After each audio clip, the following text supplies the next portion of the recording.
Hello, my name is Paulette Downey, and I'm back to talk about forgiveness. Yesterday, I had mentioned, or not yesterday, when I had did this video a few days ago, a couple of days ago, I had mentioned that it was urgent for me. God wanted me to put the message out, and so I was mulling things over. I really, I just kind of, like He gave me a few things to say, and that was it. So he's been speaking with me yesterday and today. So he spoke with me yesterday about something that I should have mentioned, and then another thing today that I should have mentioned. So he said he wanted me to get back on here and speak about it because it is important. It is an important part of the whole forgiveness. Process. And so, one of the things he mentioned to me, a very important thing, is that when you forgive somebody, of the things that they've done to you, that doesn't mean that you have to allow them back into your life again.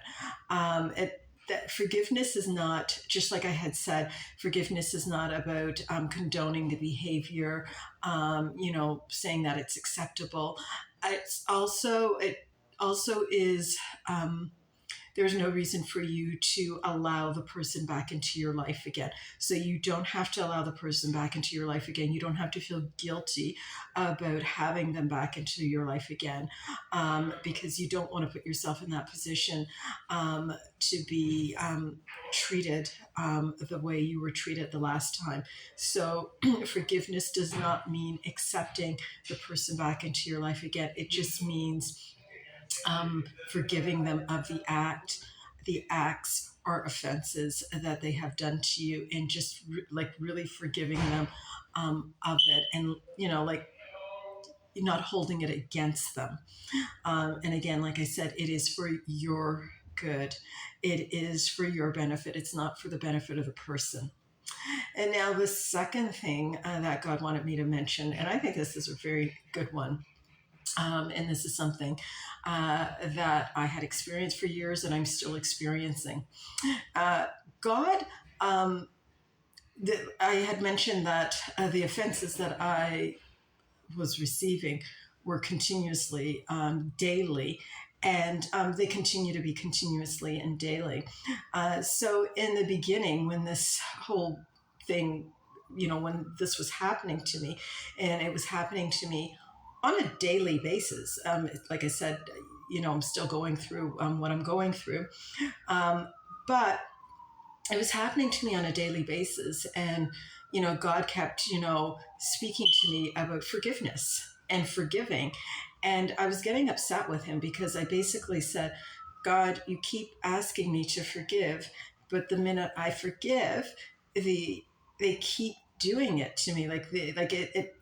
This is not going away. So it's very hard. It's very difficult for me to keep forgiving. And so, of course, I mentioned about, Peter, asking Jesus, do we forgive 7 times? And, Jesus said 77 times. I just wanted to go more into depth with that. And so I just wanted to give you myself as an example of that.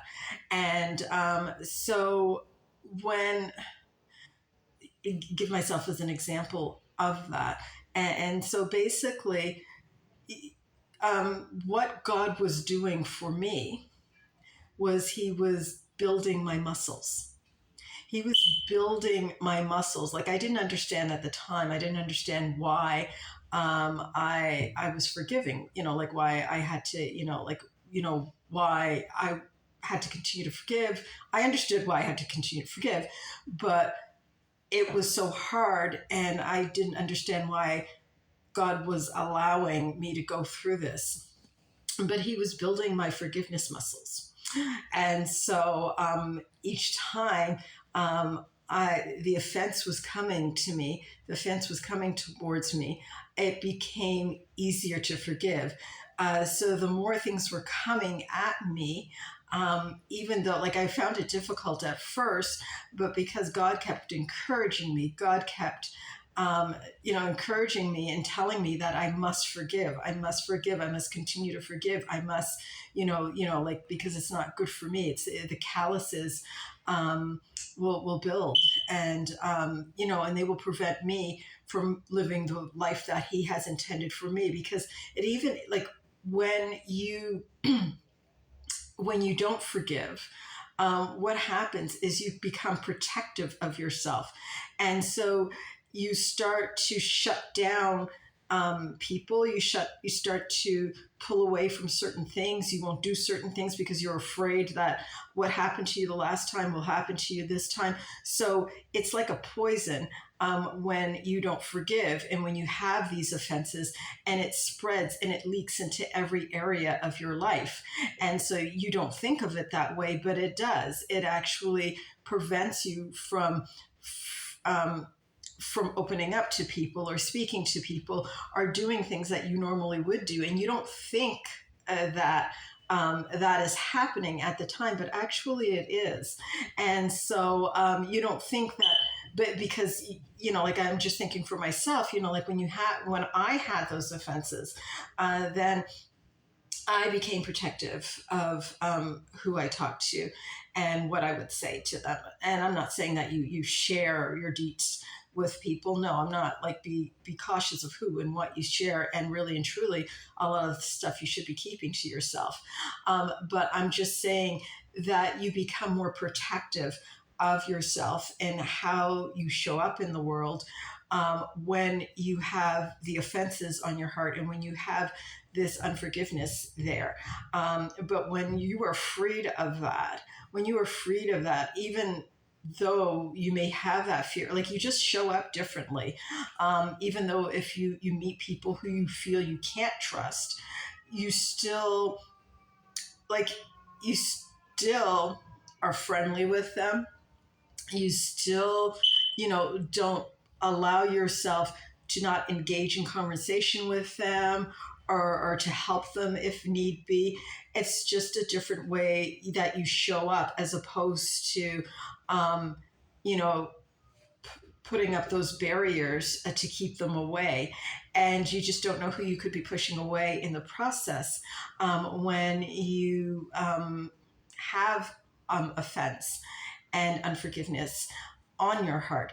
So this is why it's so important. These are the reasons why it's so important that you forgive, because the quality of your life improves when you forgive. It's for you. It's for the quality of your life, and not allowing that poison of unforgiveness to flow into other areas of your life, because it will flow into other areas in your life with you not even recognizing it.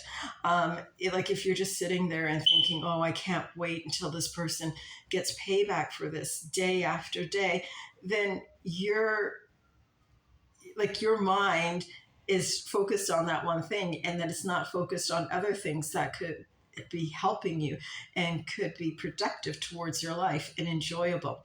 And so this is why it is so important to forgive. But yes, as I was saying, when the offenses, when all of these things were coming at me daily,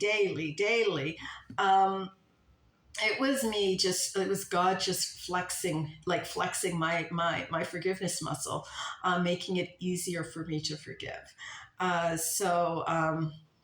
Making it easy for me to forgive, the offenses and the acts that were being done to me. And so that's basically what I came on here to share. And I know there's one more. There was only the two. There was something that came up as an afterthought. And another thing with forgiveness, another thing really and truly with forgiveness is or forgiving people for the things that they've done. I was just thinking, and when you think of the people who do you the wrong, think about, like, I'm not, like, again, not condoning behavior. I'm not condoning any of it, or, saying that you should condone it. But some people, like, when they do wrong to you, And, especially if they do it maliciously to you, especially if they do it intentionally to you. Um, and I said about praying for them, like pray for them, give them the gift of salvation. And, that's the best gift you can have, you could give to a person. Um, some people, even though they're adults, um,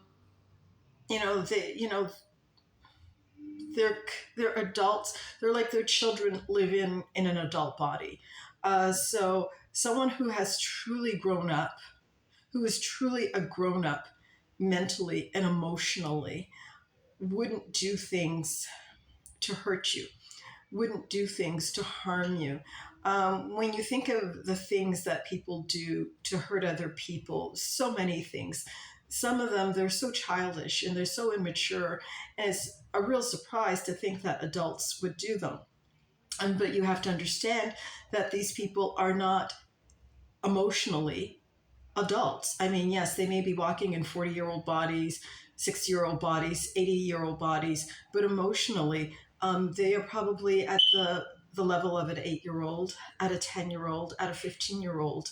And they just have not matured enough or matured enough, nor take accountability for the things that they are facing and they are dealing with in their insecurities. And, this is their way of acting up or reacting or doing things. And you want to get to a place where you can be empathetic to what they are going through. I'm not saying condone it. I'm not saying it's acceptable, but I am saying that you want to be able to understand, at least you may not want to understand why some people do what they do, um, at a mental level, but maybe at an emotional level, understand that they haven't fully grown up. And because somebody who is happy, somebody who is truly happy and at peace with who they are, wouldn't do those things. So it has to do with emotional issues that they are struggling with and that they are dealing with. And you don't want to be who they are. So you want to be able to to give them that gift of salvation, to give them that gift of life, and understand that if that's where they're coming from, that's all they can give. That's who they are. And God will take care of you. God will take care of you. He will provide for you. He will protect you. He will make sure you are okay. So, because He will make sure that you are okay, what you can do is get that heart where you can be compassionate to whatever they have gone through, and pray for them, and pray that they do turn their lives to God 100%, that they do have an encounter with Him and turn their lives to Him 100%, so that they can begin to heal emotionally and mentally. So that's all I have to say today. For everyone out there, tomorrow is Valentine's Day, so happy Valentine's Day to everyone, and to us single folks, happy Galentine's Day. And I hope you get what you want from me. All I want is my Winnie the Pooh teddy bear. I just want my Winnie the Pooh teddy bear for Valentine's. So if I can get that, that would be good. But anyway, God bless you. And once again, for those of you who aren't followers of Jesus Christ, give Him a year of your life. Give Him 1 year. Commit to 1 year of your life. Just turn away from everything else that you're doing. Give yourself 100% to Him for 1 year, and I guarantee you that when that year is up, you will never turn back. So that's all I have to say, and take care. Bye-bye.